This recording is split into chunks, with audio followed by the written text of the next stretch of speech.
नमस्कार बच्चों। हम भीष्म साहनी के नाटक माधवी की कथा वस्तु पर बात कर रहे थे। अपनी आत्मकथा कहानी लिखते हैं कि एक बार प्रगतिशील लेखक संघ के सम्मेलन से जब वो लौट रहे थे मध्य प्रदेश से वापस और रेल में यात्रा कर रहे थे, तो उनके साथी त्रिलोचन शास्त्री जी ने महाभारत के इस आख्यान की कथा माधवी के रूप में सुनाई। तभी से भीष्म साहनी के मन में एक रूपरेखा बनने लगी इसे नाटक के रूप में रचने की।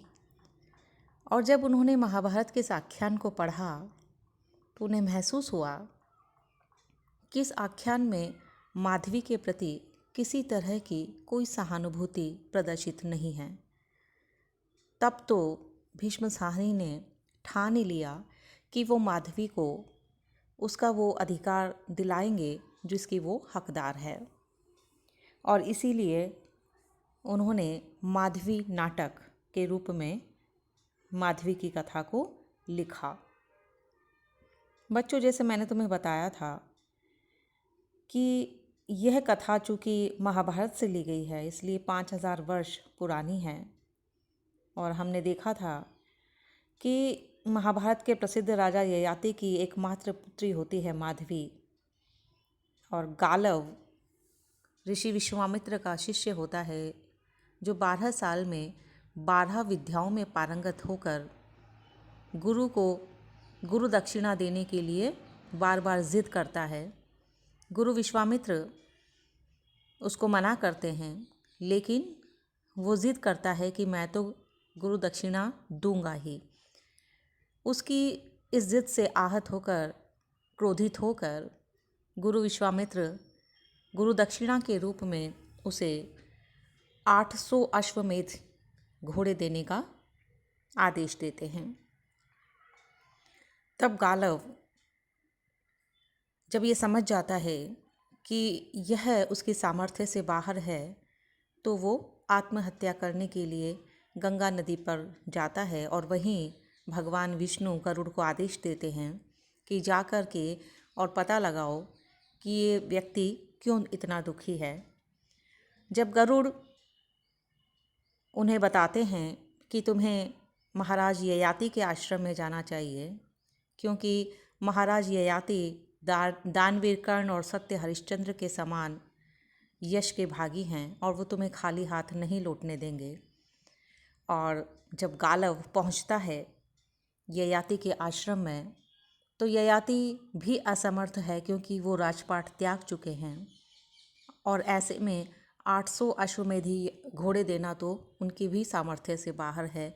यह सोच करके और वो अपनी पुत्री को दान में देने की बात करते हैं। उनकी एकमात्र पुत्री माधवी, उसे 2 वर प्राप्त है।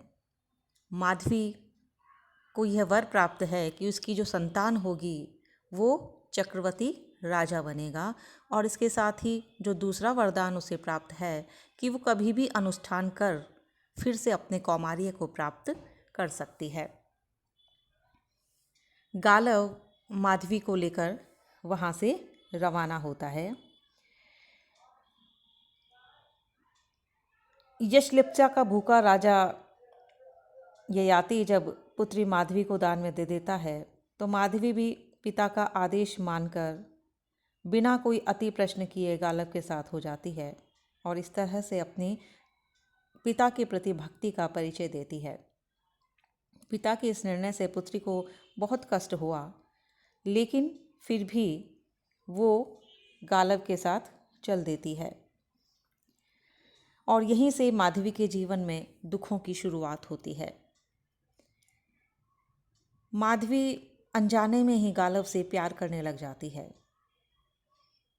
उसके बाद अश्वमेध घोड़े प्राप्त करने के लिए वो राजा हर्यश्व के दरबार में पहुंचती है, और वहाँ ज्योतिषी द्वारा माधवी के गुणों का शारीरिक परीक्षण किया जाता है। तब वो आहत होकर गालव से कहती है कि मेरे साथ किस जन्म का बैर चुकाने आए हो। मैंने ऐसा कौन सा पाप किया था जिसका मुझे ये फल मिल रहा है। और इस कथन से सहज ही नारी की विवशता को समझा जा सकता है। कथा में मोड़ तब पैदा होता है जब माधवी अयोध्या के राजा हर्यश्व को चक्रवर्ती पुत्र को जन्म दे के यहाँ पर पुत्र को जन्म देकर और उसे वहाँ से आगे निकलना पड़ता है, क्योंकि अश्वमेधी घोड़े 800 चाहिए होते हैं। तो जीवन की त्रासदी का तांडव यह है कि वह नवजात शिशु को जन्म देकर और वापस गालव के पास आ जाती है, ताकि अगले जो 200 घोड़े हैं उनकी व्यवस्था कर सके।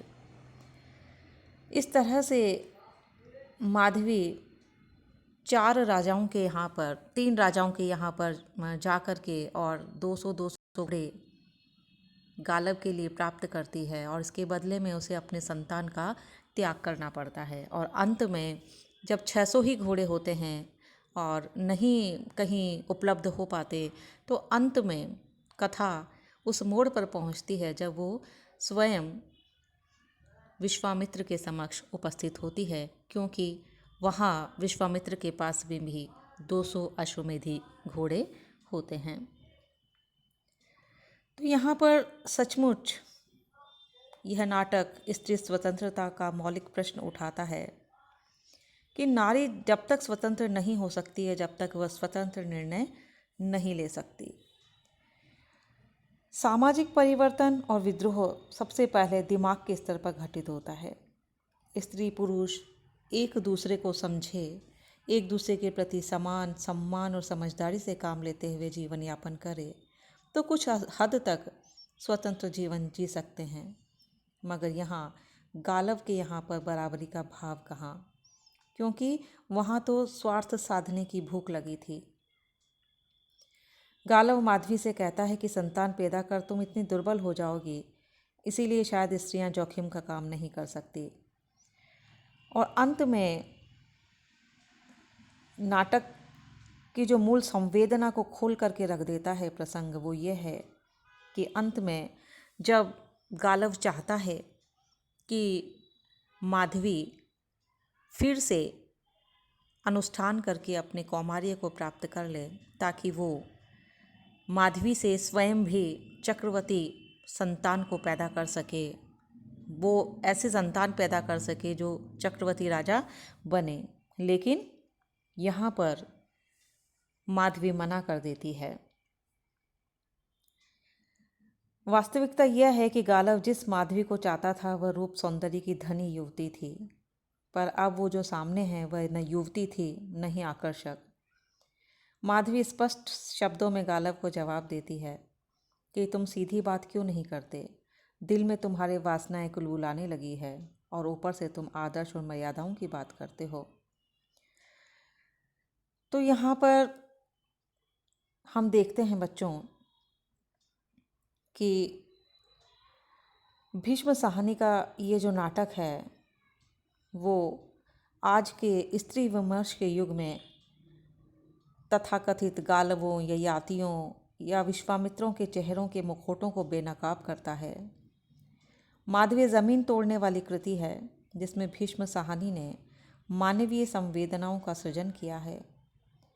उसकी ताकत को परवान चढ़ाने वाले आम आदमी के सृजन का संघर्ष इस नाटक में अभिव्यक्त हुआ है माधवी के रूप में। और माधवी के द्वारा नाटककार ने आदर्शों, मर्यादाओं, घिसे पिटे मूल्यों, कृतज्ञता, मुक्ति, प्रतिज्ञा पूर्ति, वचनबद्धता, संस्कारशीलता, गुरु दक्षिणा के नाम पर ऋषि निष्ठा, आस्था, ऐसे बहुत सारे सवालों को उठाकर इस नाटक को प्रासंगिक बना दिया है। धन्यवाद।